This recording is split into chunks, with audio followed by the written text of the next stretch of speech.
குழந்தைங்க ரிஜெக்ட் பண்ணுற முள்ளங்கியை வச்சு இந்த மாதிரி 2 ரெசிபி பண்ணி கொடுத்தீங்கன்னா கண்டிப்பாக சாப்பிடுவாங்க. எப்படி பண்ணுறதுன்னு பார்க்கலாமா?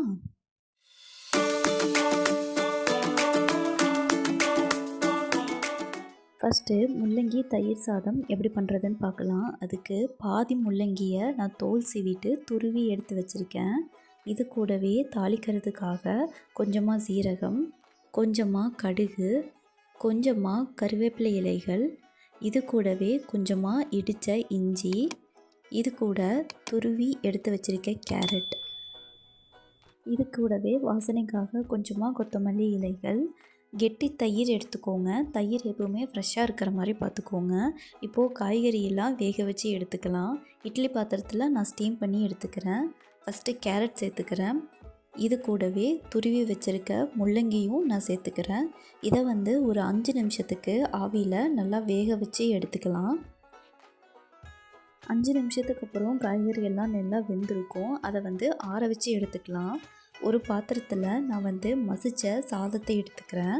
இன்னும் உங்களுக்கு சாஃப்டாக வேணும்னா நீங்கள் சாதத்தை இன்னும் நல்லா மசிச்சுக்கலாம். சாதத்தை சேர்த்துட்டு இது கூடவே எடுத்து வச்சுருக்க கெட்டி தயிரையும் நான் சேர்த்துக்கிறேன். வேக வச்சு எடுத்து வச்சுருக்க கேரட்டையும் இது கூட போட்டுக்கிறேன். கூடவே வேக வச்சு எடுத்து வச்சுருக்க முள்ளங்கியும் நான் சேர்த்துக்கிறேன். இப்போது இது எல்லாத்தையும் சேர்த்துட்டு நல்லா கலந்து விட்டுக்க போகிறேன். தேவைப்பட்டால் கொஞ்சம் தண்ணி சேர்த்தும் கலந்துக்கலாம். இல்லை உங்களுக்கு தண்ணி சேர்க்க விருப்பம் இல்லைன்னா இன்னும் கொஞ்சம் தயிர் சேர்த்து கூட நீங்கள் கலந்து வச்சுக்கலாம். இந்த மாதிரி நல்லா கலந்துருக்கணும்.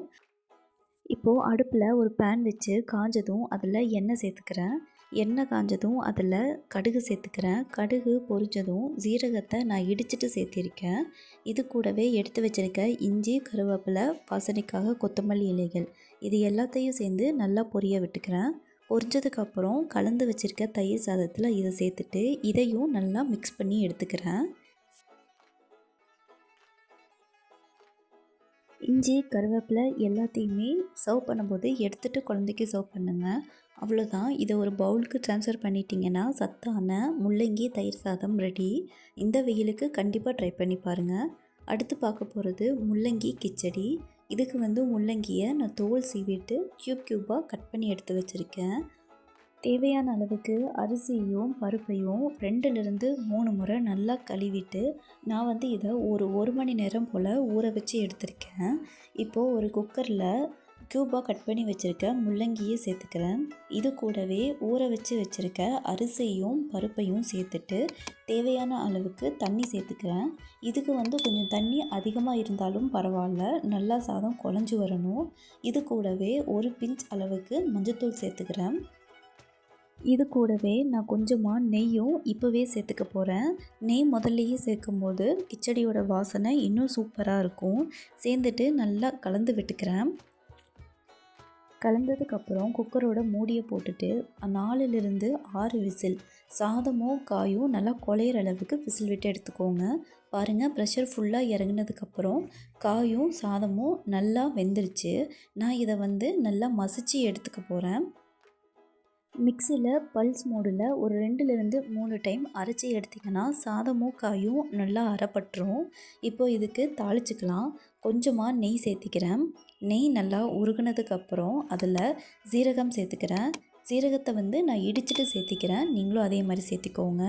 சீரகம் நல்லா பொரியணும். பொரிஞ்சதுக்கப்புறம் இதைய எடுத்து வச்சிருக்க கிச்சடியில் சேர்த்து கலந்து விட்டுக்கலாம். தாளித்து கொட்டியிருக்க சீரகமும் நெய்யும் சாப்பாடு கூட நல்லா மிக்ஸ் ஆகணும். அந்த அளவுக்கு கலந்துக்கோங்க. அவ்வளோதான், நெய் கிச்சடி ரெடி. இதில் முள்ளங்கி இருக்குன்னு கண்டிப்பாக பசங்க கண்டுபிடிக்க மாட்டாங்க. உங்களுக்கு வாசனையும் ஒரு துளி கூட வராது. அதனால் இந்த ரெசிபி கண்டிப்பாக ட்ரை பண்ணி பாருங்கள். குழந்தைங்களுக்கு தர்ற மாதிரி வெஜிடபிள் சீரீஸ் நம்ம ஸ்டார்ட் பண்ணியிருக்கோம். அதில் இது ஃபஸ்ட்டு வீடியோ. உங்களுக்கு அடுத்து என்ன காய்கறி வேணுங்கிறத கமெண்ட்ஸில் ஷேர் பண்ணுங்கள். கண்டிப்பாக நான் ரெசிபி ஷேர் பண்ணுறேன். இந்த வீடியோவில் ஷேர் பண்ணியிருக்க 2 ரெசிபியுமே உங்களுக்கு ரொம்ப பிடிச்சிருக்குன்னு நினைக்கிறேன். பிடிச்சிருந்தா இந்த வீடியோவுக்கு ஒரு லைக் பண்ணிக்கோங்க. இந்த மாதிரி இன்னும் நிறையா ஹெல்த்தி ரெசிபீஸுக்கு லைஃப் ஆஃப் இல்லத்தரசி சேனலை சப்ஸ்கிரைப் பண்ணிக்கோங்க.